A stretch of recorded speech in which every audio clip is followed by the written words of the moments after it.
Amidst all the expectations and failures in both Ferrari and Mercedes to compete with Red Bull, an unlikely challenger appeared, and that was Aston Martin. The season started great for them, and they were the number 2 competitors in the Constructors' Championship. Fernando Alonso drove brilliantly and is sitting in 3rd place, just 1 point in front of Lewis Hamilton, but after everyone started bringing upgrades, Aston Martin aren't even in the top 4 teams, with even Mclaren surpassing them.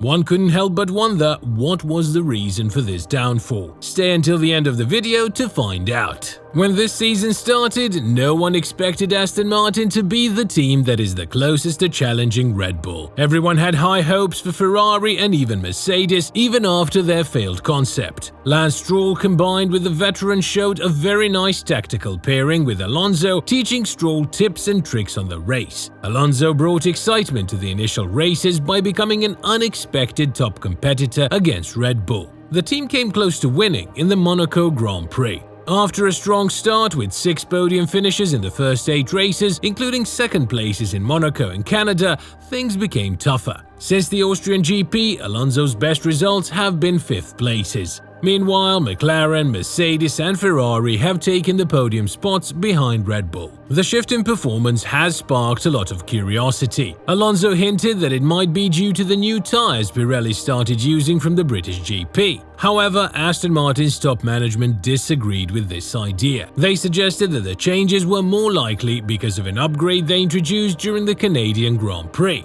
This upgrade caused some noticeable shifts in how the car behaved, and the team didn't fully adjust to it right away. The team's leader, Mike Crack, mentioned these side effects recently. They weren't easy to notice in Montreal due to the track's unique low downforce and drag setup. However, they became more apparent in the following races when the car needed extra load for better performance. Tom McCullough, who oversees performance, clarified, "When we try to improve the car's basic performance, it often comes with changes in how the car behaves. So we're always working to figure that out." Alonso's better performance in Belgium, finishing 5th, made the team believe that they had made progress in understanding the car. They now have hope for a stronger second half of the season. Crack shared, "The initial data looks good. We appear to be more competitive compared to recent times. However, competitors in the racing community have put forward a more interesting explanation for Aston Martin's performance shift. This explanation revolves around a crackdown by the FIA on flexible wings. Sources have indicated that the motorsport governing body has been closely monitoring the design of front wings this season.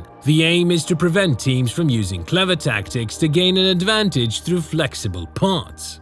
For a while, both the FIA and teams have known that if a team creates a front wing that's sturdy during static tests in the garage but can flex under control while racing, it can boost performance significantly. This has been an ongoing struggle between the teams and the FIA, and it's a challenge that's unlikely to disappear since it's impossible to create wings that are completely rigid. During the current season, it's been learned that the FIA increased its scrutiny of different designs and raised concerns about the build of certain front wings. These wings were suspected of flexing more than what was deemed appropriate. While these wings passed the tests that measure their flexibility and there were no accusations of teams using unauthorized cars, any design enabling wing flexing at high speeds might have been seen as violating Article 322 of the technical regulations. This rule says, all aerodynamic components or bodywork influencing the car's aerodynamic performance must be rigidly secured and immobile with respect to their frame of reference defined in Article 3.3.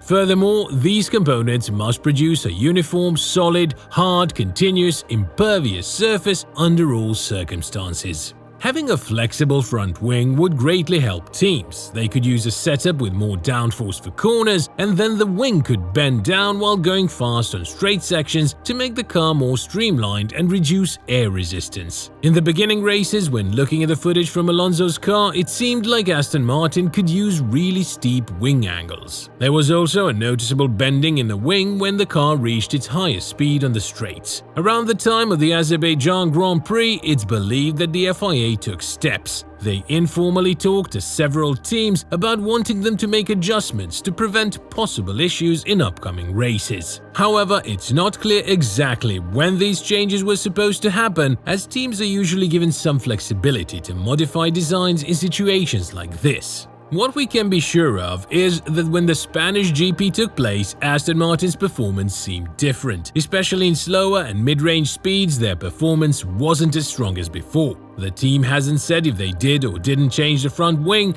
but insiders who know a lot about what happened have said that Aston Martin was among the teams that had to make adjustments. We don't have specific details about the changes Aston Martin made, but a careful look at its front wing suggests a shift in design around the time when the FIA cracked down. The current wings create two swirling air patterns from the metal flaps. The inner vortex, similar to Y250 on older wing designs, is likely less strong. Certain teams have added a third bracket with a pivot mechanism. This was noticeable on Aston Martin's front wing in Bahrain and Australia, and it was sometimes on the car in Saudi Arabia. Yet in Baku and Miami it was absent, came back from Monaco and hasn't been seen in races since. The spot where this part used to be attached is easy to spot on the wing they're currently using. The third bracket isn't against the rules, as Alpine, Ferrari, Red Bull and McLaren have used similar ones. Right now, its absence on Aston Martin might be pure chance, or it could be that the team used it to affect how the front wing behaved when it had weight on it and when it didn't. The way the pivot is angled is worth noting. It slants outward. This angle might have played a role in controlling how the wing flexes at high speeds. Taking out this pivot, whether it was required or a choice, would definitely have led to different behavior in how the front wing handles the airflow. This change could be connected to some of the effects the team has mentioned. Whatever choices Aston Martin made regarding its front wing, only the team itself truly knows. But one thing is certain, the team isn't spending time looking back. Their main focus is on finishing the year just as strong as they began. As McCullough explained, "We've been working hard on developing the car all year.